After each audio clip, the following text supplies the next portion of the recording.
सभी को नमस्कार। रीट की डोज का 20 प्रश्न रोज का कार्यक्रम के 14वें भाग में आप सभी का हार्दिक स्वागत है। इस भाग में आज हम लेकर के आए हैं शिक्षण विधियों के अंतर्गत व्याकरण अनुवाद विधि, प्रत्यक्ष विधि, द्विभाषी पद्धति और अभिक्रमित अनुदेशन विधि से संबंधित कुल 20 प्रश्न। आइए देखते हैं कितनी तैयारी है आपकी इन विधियों के संबंध में। पहला प्रश्न अपने सामने आ रहा है, व्याकरण अनुवाद विधि के अंतर्गत निम्न में से कौन से दो कौशलों का विकास होता है।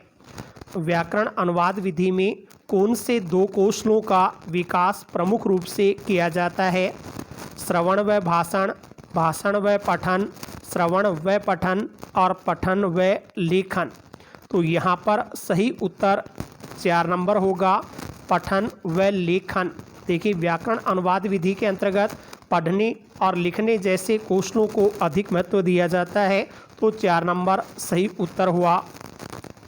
अगला प्रश्न है, भाषा शिक्षण की निर्बाध विधि कौन सी है।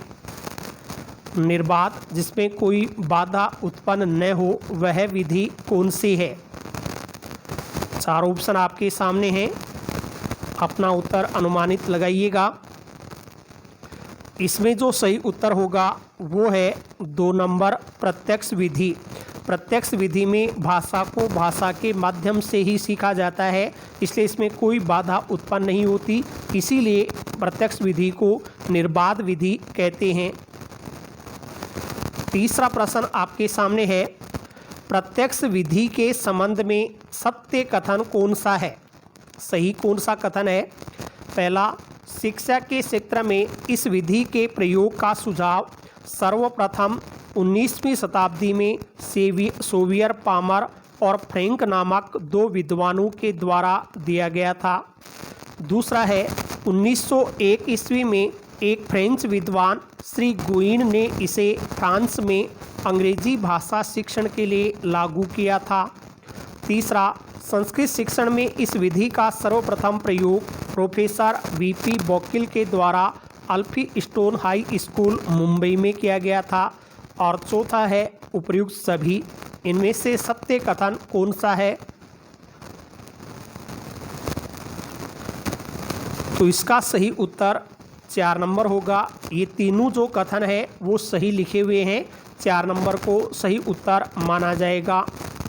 चौथा प्रश्न है, मुंबई क्षेत्र में प्रत्यक्ष विधि का प्रसार करने वाले विद्वान कौन हैं।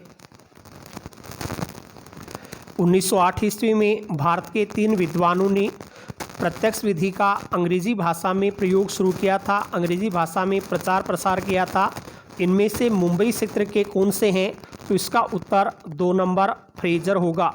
देखिए, टीपिंग ने कोलकाता क्षेत्र में प्रचार प्रसार किया, फ्रेजर ने मुंबई क्षेत्र में प्रचार प्रसार किया, तो येट्स ने चेन्नई मद्रास के क्षेत्र में प्रचार प्रसार किया था, तो 2 नंबर सही उत्तर हुआ। फिर है, वेल्स देशीय विद्वान सीजे डोडसन महोदय के द्वारा प्रतिपादित शिक्षण विधि कौन सी है। वेल्स देश के सीजे डोडसन हैं, उन्होंने किस विधि का प्रतिपादन किया था। इसका सही उत्तर है 3 नंबर, द्विभाषी पद्धति। व्याकरण अनुवाद विधि में भाषा का द्वितीय भाषा का मातृभाषा में पूर्ण अनुवाद कर दिया जाता है। प्रत्यक्ष विधि में द्वितीय भाषा का मातृभाषा में बिल्कुल भी अनुवाद नहीं होता, तो इन दोनों के बीच का एक मार्ग निकाला गया, वो द्विभाषी पद्धति के नाम से जाना जाता है, जिसके प्रतिपादक सीजे डोडसन हैं। छठा प्रश्न, व्याकरण अनुवाद विधि में क्या होगा। प्रथम भाषा का व्याकरण पहले पढ़ाया जाता है, या द्वितीय भाषा का व्याकरण पहले पढ़ाया जाता है, या प्रथम व द्वितीय दोनों भाषाओं का व्याकरण समानांतर पढ़ाया जाता है, या दोनों भाषाओं का व्याकरण व्यतिरेकी दृष्टि से पढ़ाया जाता है। इसका सही उत्तर 2 नंबर होगा, द्वितीय भाषा का व्याकरण पहले पढ़ाया जाता है। व्याकरण अनुवाद में पहले द्वितीय भाषा जो भी है उसके व्याकरण को पढ़ाया जाएगा, अनुवाद किया जाएगा। फिर प्रत्यक्ष विधि में 7वां प्रश्न, प्रत्यक्ष विधि में क्या होता है? बालक अनुकरण के द्वारा दूसरी भाषा को सीखता है, या व्याकरण के नियम पर बल दिया जाता है, या चित्र एवं शैक्षणिक सामग्री का प्रयोग नहीं किया जाता है, या फिर अनुवाद का सहारा लिया जाता है। इसमें सही उत्तर है बालक अनुकरण के द्वारा द्वितीय भाषा को सीखता है। प्रत्यक्ष विधि में बच्चे हैं वो शिक्षक या अपने से बड़ों की नकल करते हैं, अनुकरण करते हैं और अनुकरण से ही भाषा को सीख जाते हैं। इसमें मातृभाषा में अनुवाद नहीं होता है। फिर प्रत्यक्ष विधि में जिन आधारभूत कौशलों को सीखने का पर्याप्त अवसर मिलता है वे कौन से हैं? इसका सही उत्तर 1 नंबर होगा सुनना और बोलना। देखिए, व्याकरण अनुवाद विधि में पढ़ने लिखने पर जोर दिया जाता है और प्रत्यक्ष विधि में सुनने और बोलने पर जोर दिया जाता है, जबकि द्विभाषी में चारों कौशलों का विकास हो सकता है। अनुवाद विधौ अयम सिद्धांत है। अनुवाद विधि का सिद्धांत कौन सा है?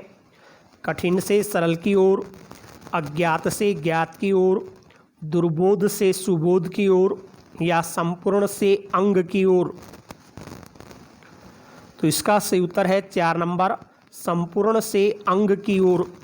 अनुवाद विधि में पहले पूर्ण रूप से अनुवाद किया जाता है, फिर धीरे धीरे अन्य भाषा को सिखाया जाता है, इसलिए ये संपूर्ण से अंग की ओर सही हुआ। संस्कृत भाषा शिक्षणे अयम विधि उत्तम है। संस्कृत भाषा शिक्षण में यह विधि उत्तम है।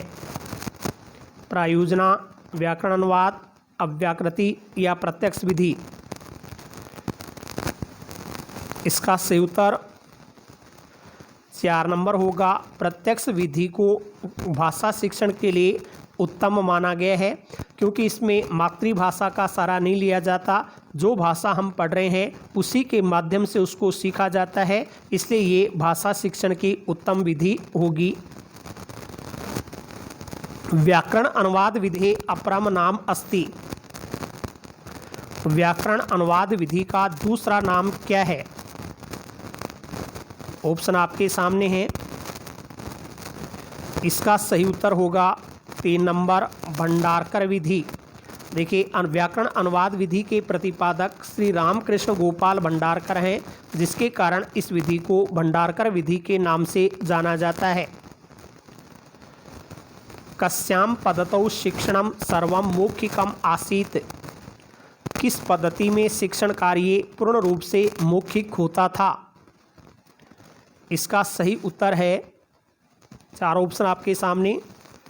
परंपरागत पद्धतौ, भंडारकर पद्धतौ, पाठ्य पुस्तक पद्धतौ या प्रत्यक्ष पद्धतौ।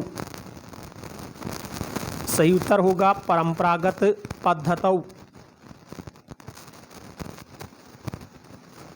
परंपरागत पद्धति पाठशाला पद्धति है और पाठशाला पद्धति में पहले मुख्य कार्य ही किया जाता था।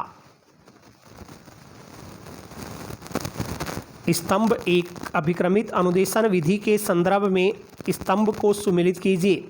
एक तरफ स्तंभ 1 है, दूसरी तरफ दूसरा स्तंभ है। अधिगम के विज्ञान व शिक्षण की कला, शाखीय प्रोग्रामिंग, अनुकूलीय प्रोग्रामिंग और मैथमेटिक्स प्रोग्रामिंग दूसरी तरफ इनके प्रतिपादक हैं। सुमेलित करना है कौन सा किसका है। तो देखिए, शाखीय प्रोग्रामिंग के प्रतिपादक हैं क्राउडर। अधिगम के विज्ञान और शिक्षण की कला स्किनर का है। अनुकूलीय प्रोग्रामिंग पास्क का है और मैथमेटिक्स गिलबर्ट का है। तो इस आधार पर अपन देखें तो 3, 4, 1, 2 सैयारा है, तो ये 3, 4, 1, 2 है, वो 4 नंबर में सही बैठ रहा है। तो 4 नंबर यहाँ सही उत्तर होगा। अधिगम के विज्ञान व शिक्षण की कला स्किनर का, शाखीय प्रोग्रामिंग क्राउडर का, अनुकूलीय प्रोग्रामिंग पास्क का और mathematics programming Thomas F Gilbert का है। भारत में अभिक्रमित अनुदेशन विधि का सर्वप्रथम प्रयोग कब और कहाँ हुआ? ऑप्शन आपके सामने हैं। अभिक्रमित अनुदेशन विधि का प्रयोग कब हुआ था? कहाँ हुआ था? इसका सही उत्तर है 4 number central pedagogical institute Allahabad में हुआ था और 1963 में हुआ था, इसलिए 4 नंबर को सही उत्तर माना गया। निम्न में से किस अनुदेशन को आंतरिक अभिक्रम, अभ्यंतर अनुदेशन या बहुरूपीय अनुदेशन नामों से भी पुकारा जाता है? आंतरिक अभिक्रम, अभ्यंतर अनुदेशन या बहुरूपीय अनुदेशन? ऑप्शन आपके सामने हैं। इसका सही उत्तर 2 नंबर होगा, शाखीय अभिक्रमित अनुदेशन।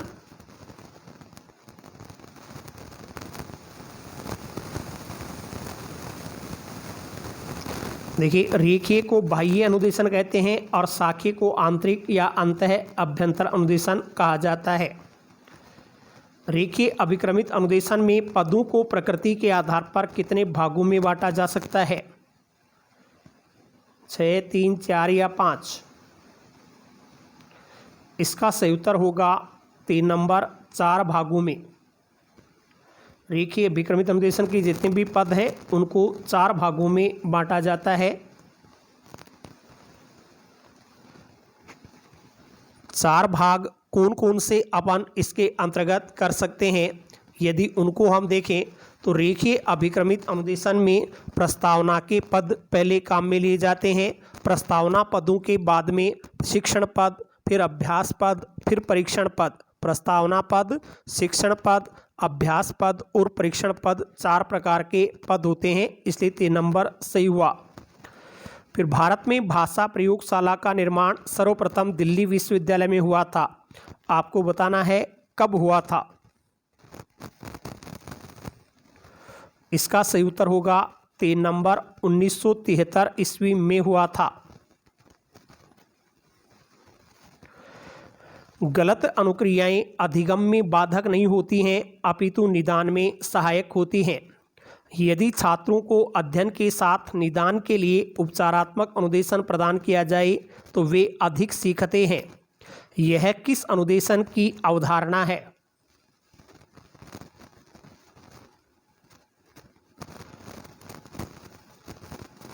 ऑप्शन आपके सामने हैं। इसका सही उत्तर है 2 नंबर, शाखीय अभिक्रमित अनुदेशन।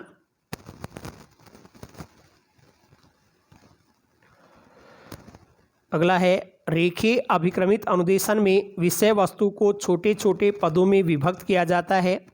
इन पदों में 3 तत्व निहित होते हैं। बताएं निम्न में से कौन सा एक इन 3 तत्वों में शामिल नहीं है?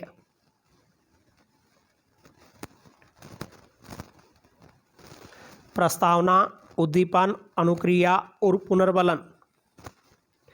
इसका सही उत्तर होगा 1 नंबर, प्रस्तावना का पद तत्वों में शामिल नहीं है, वो 4 पदों में शामिल होता है। बाकी उद्दीपन, अनुक्रिया और पुनर्बलन ये तीनों इनके अंतर्गत आ जाते हैं।